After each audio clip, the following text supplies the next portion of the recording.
as a team manager, with new people coming to the team, into the race team and the garage, how do you approach that and get people motivated for the season when the signs are looking so good at the start? Well, it's my favourite part of the job, really. I think across everything is the people. You know, I had a choice in my career whether I went fully technical or more managerial, and I took the managerial route because of this.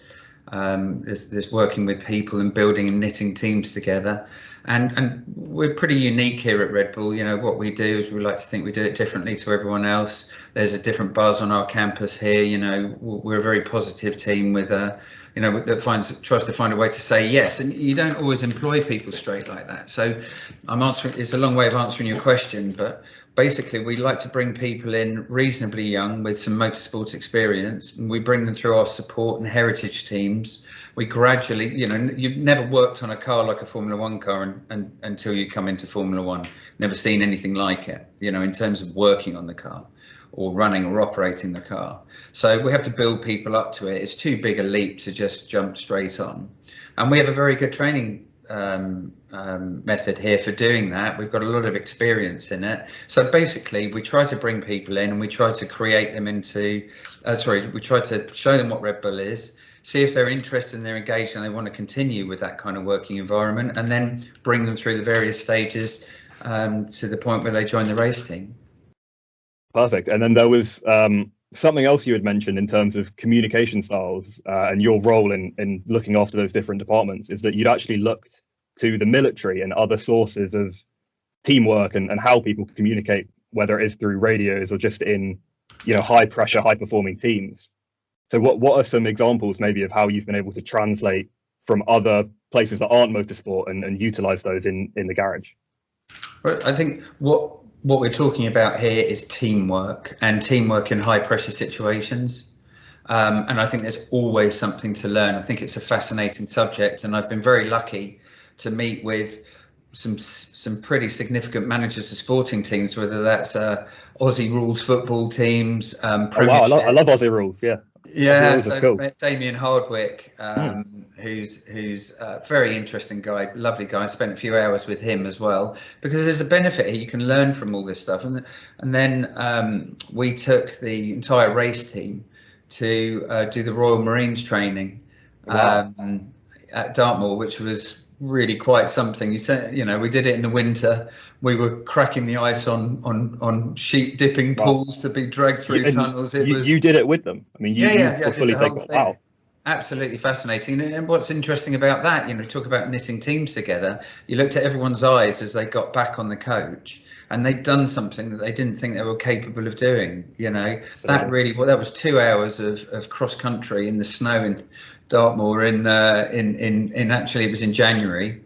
And everyone came out of it, I think, really with a better understanding of what they were capable of as an individual. So, you know, high pressure situations, it was great talking to the Marines about how they train people for that. Obviously, we're not going to fire bullets at people in a pit stop, but, you know, we learned a lot of our techniques from there. And I like to think that sort of collaboration and those conversations also benefited the teams that I'm talking about.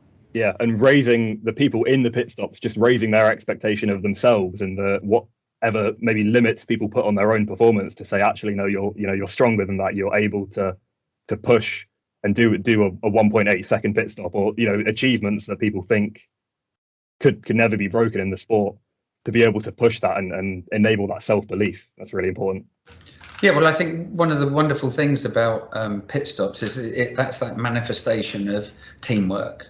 You know, you notice that actually in the sprint qualifying races, when you're not doing pit stops, you kind of don't feel as involved with the team as you do as during the actual race itself. So, I think that it's a human endeavour. I think people often get confused and think it's down to your wheel guns or your wheel nuts. Or it isn't. It's down to a common belief and pushing each other above and beyond where you think you're able to go. And this is a wonderful thing about teams. This is a wonderful thing about people. People can go over and above what they think they're capable of doing, given the right background and given the right level of confidence. And you're right. You know, we've. I think the proof of that is holding the DHL record for 4 years in a row, and nobody's held it more than a year previously. And what's that? That can't be equipment, can it? That's got to be team. And then there was a quote actually in, I know you don't do a lot of interviews, but one of them was a guy, he said to you, I can't remember the last time Red Bull didn't have the fastest pit stop. And you said, I can. And I thought that was brilliant, because it's showing, that's almost why the other guy can't remember when you've had the fastest pit stop. That mindset of, we know where the faults are, and the expectations of your performance, even if you are the best team, that's no excuse to get lazy, or no excuse to stop trying to look for innovation in every point. Thought it was really just reflective of the whole attitude the team has, that even though you are the fastest pit stop team more often than not, you're not letting yourself get used to that. You enable being the fastest by having that mindset of constantly getting better, constantly being better than you were yesterday. Yeah, I mean, continuous improvement, marginal gains, etc. It hurts like a knife, when you. It's not about having the fastest pit stop. I mean, honestly, for us, what we're trying to do is have consistent pit stop performance, so reliable, consistent pit stop performance. So when the guys come out, I mean, Abu Dhabi, look at the pressure in Abu Dhabi. That first pit stop was absolutely magic. Normally it takes a pit stop to get your eye in, and everyone sort of shake off those nerves going into the event. But to nail it then, I mean, that there for me, that's something that the whole team gets a boost from at that point. And there's 22 people in the pit stop, including the driver. Yeah. They've all got to have a good 2 seconds, and that's what makes it so special.